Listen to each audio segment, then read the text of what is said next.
හරි. අද අපි කරන්න යන්නේ ලයිට් එකකින් මොකද්ද අපි මෙහෙම යනකොට ඉස්සරහෙන් යන වාහනේ ලයිට් එකකින් කියන මැසේජ් එක මොකක්ද කියන එක අපි තේරුම් ගන්න යන්නේ. හරිද? ලයිට් එක දැන් අපි ඉස්සරහින් යනකොට අර බලන්න අර බස් එකේ බ්‍රේක් ලයිට් පත්තු වෙනවා. හරිද? ඕවගෙන් අපිට මේ ලයිට් වලින් දෙන මැසේජ් එක අපි හරියට තේරුම් ගන්න ඕන. වාහනයක අපි පිටිපස්සේ ඉඳන් බලනකොට සිග්නල් ලයිට් තුනක් පේනවා. හරිද? අපි සාමාන්‍යයෙන් අපි දන්නේ සිග්නල් එකක් කියපුවාම අපි වමට දකුණට දාන සිග්නල් ලයිට් එක විතරයි අපි දන්නේ. එහෙම නෙවෙයි. දැන් ඔයාලා වාහනයක් පිටිපස්සේ යනකොට ඉස්සරහා යන වාහනේ බ්‍රේක් ලයිට් එක පත්තු වෙනවා. ඒකත් මොකද්ද? ඒකත් අපිට දෙන මැසේජ් එකක් නැත්නම් සිග්නල් එකක්. ඒකෙන් අපිට මොකක්ද කියන්නේ? ඒකේ හරිනම ඇවිල්ලා stop warning signal lamp. Brake light එකේ හරිනම. මම දැන් ওই ලයිට් එක ගලවලා ඉවරලා ඕක හදපු මැනුෆැක්චරර් කතා කරලා ඇහුවොත් එහෙම ඔයා ඇයි මේක හදලා තියෙන්නේ මේ බ්‍රේක් ලයිට් එක කියලා. එයා මට කියන්නේ පියවර 3කට ඒක හැදුවා. 3 ස්ටෙප් වලට හැදුවා කියලා. 3 ස්ටෙප් කියන්නේ පළවෙනි එකෙන් මොකක්ද කියන්නේ? පළවෙනි මිලිමීටර් 5 පෑගෙනකොටම බ්‍රේක් ලයිට් එක ඔන් වෙන්න තමයි පළවෙනි ස්ටෙප් එක හදලා තියෙන්නේ. හරිද? ඒ කියන්නේ අපි කකුල තියලා කකුල තියපු ගාම මිලිමීටර් 5ක් කියන පොඩි ප්‍රමාණයක් පෑගෙනකොටම බ්‍රේක් ලයිට් එක ඔන් වෙනවා. ඊට පස්සේ දෙවෙනි එක එයා මේ ස්ලෝ ඩවුන් නැත්නම් වේගය අඩු කරනවා කියන මැසේජ් එක තමයි දෙවෙනියට දෙන්නේ. තේරෙනවද? ඒ කියන්නේ අපි බ්‍රේක් ලයිට් එක පත් වෙච්ච ගමන් ආමයා වේගය අඩු කරන්න පුළුවන් කියන අදහස ගන්න ඕනේ. තුන්වෙනි මැසේජ් එක තමයි එයා වේගය නවත්තනවා කියලා කියනවා. හරිද? ඒ කියන්නේ පළවෙනි එක බ්‍රේක් ලයිට් එක පත් වෙනවා මේ පත් වෙන්න හදලා තියෙන දෙවෙනි එක ස්ලෝ ඩවුන් තුන්වෙනි එක ස්ටොප්. හරිද? ඒ කියන්නේ මේක දැන් අපිට ඉස්සරහින් යන වාහනේ බ්‍රේක් ලයිට් එක පත් වෙච්චාම අපි ගන්න ඕන අදහස මොකද්ද? මෙයා වේගය අඩු කර 100ට 100ක්ම කකුල තියලා තියෙන්නේ බ්‍රේක් එකට. මෙයා වේගය අඩු කරන්නත් පුළුවන්, නවත්තන්නත් පුළුවන් කියන අදහස ගන්න ඕන. එතකොට දෙවෙනියට තව ලයිට් එකක් තියෙනවා. අර සුදු පාට ලයිට් එක. ඒක මොකද්ද? දැන් මේ වාහනේ අර ත්‍රිවිධ එකේ තියෙනවා. ඒ සුදු පාට ලයිට් එක මොකද්ද? සුදු පාට ලයිට් එකෙන් අපිට කියන්න මොකද්ද? reversing signal lamp. හරිනම. ඒකට අපි දන්න වචන මොකද්ද? reverse light. හරිද? ඒ ඔක්කොගෙම අපිට මැසේජ් එකක් දෙන්නේ. reversing signal lamp එක කියන්නේ දැන් අපිට ඉස්සරහින් යන වාහනේ reverse light එක පත්තු වෙලා නම් අපි ගන්න ඕන මැසේජ් එක මොකද්ද? මෙයා 100ට 100ක්ම පසුපසට ධාවනය කරන්න හදන්නේ. හරිද? අපි වයර් ෂෝට් එකක් නැතුව පත්තු වෙනවා නම් අනිවාර්යෙන්ම මෙයා පස්සට එනවා කියන අදහස තමයි දෙන්නේ. හරි රිවර්ස් කරනවා කියන අදහස. එතකොට අපි මොකද්ද කරන්න ඕනේ? එක්කෝ එයාට යන්න පස්සට ගන්න කියලා අපි ඈතින් නවත්ත ගන්නවා. හරිද? නැත්නම් අපි කරන්න ඕනේ මොකද්ද?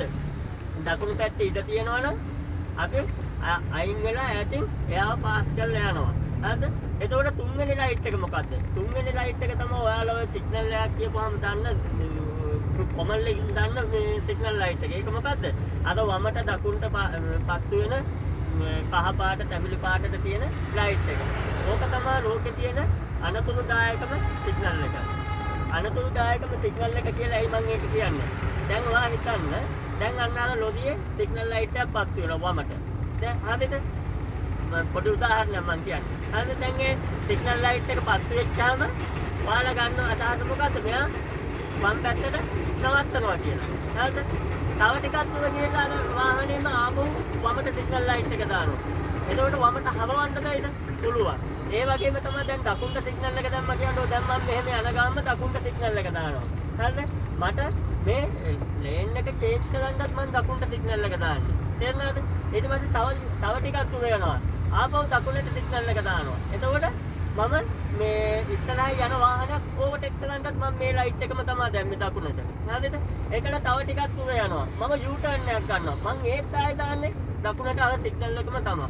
එතකොට දැන් ඒ කියන අදහස් වලින් ඔයාලට තේරෙන්න ඕනේ අර බ්‍රේක් ලයිට් එක සහ රිවර්ස් ලයිට් එක 100ට 100ක්ම දෙන මැසේජ් එක එකයි දෙන්නේ. හරිද? ඒක එයාගෙන් කියවෙන අර්ථය එකයි.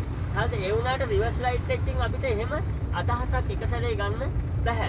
එතකොට අපි ඉස්සරහින් යන වාහනේ රිවර්ස් ලයිට් එකක් පත් වෙනවා නම් මේ සිග්නල් ලයිට් එකෙන් අපිට එක අදහසක් ගන්න බෑ. සිග්නල් ලයිට් එකක් පත් වෙනවා නම් අපි මොකද්ද කරන්න ඕනේ? අපි දහස් වාරයක් හිතන්න ඕන. මොකද මෙයාගේ ඊළඟ පියවර අපිට හරියට තේරුම් ගන්න බෑ. දැන් බ්‍රේක් ලයිට් එක පත් වෙනවා නම් මෙයා බ්‍රේක් එකට කකුල තියලා වේගය අඩු කරන්නත් පුළුවන්, නවත්තන්නත් පුළුවන්. රිවර්ස් ලයිට් එක පත් වෙලා නම් මෙයා අනිවාර්යෙන්ම පස්සට එනවා. එහෙම අපිට 100%ම එයාගේ මැසේජ් එක අපිට රීඩ් කරන්න නැත්නම් කියව ගන්න පුළුවන්. සිග්නල් ලයිට් එකකින් අපිට කවදාවත් එහෙම එක සැරේ මෙයා මේ දේ කරන්න කියලා අපිට අදහසක් ගන්න බෑ. ඒක නිසා දැන් අද ලංකාවේ විතරක් නෙවෙයි ලෝකේ හැමතැනම මාර්ග අනතුරු වැඩි වෙන්නේ ගොඩාක් අයගෙන් ලං වෙලා ඇහුවොත් මෙයාලා අනතුරට හේතුව නොමග ගිය සංඥා මත. හරිද? ඒ කියන්නේ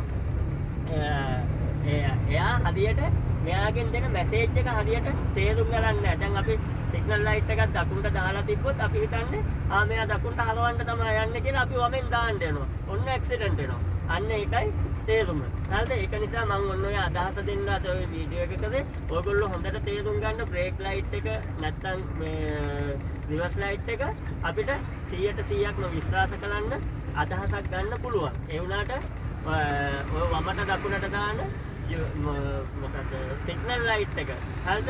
සිග්නල් ලෑම්ප් එක අපිට එහෙම 100%ක් එක සැරේ එක අදහසක් ගන්න බෑ.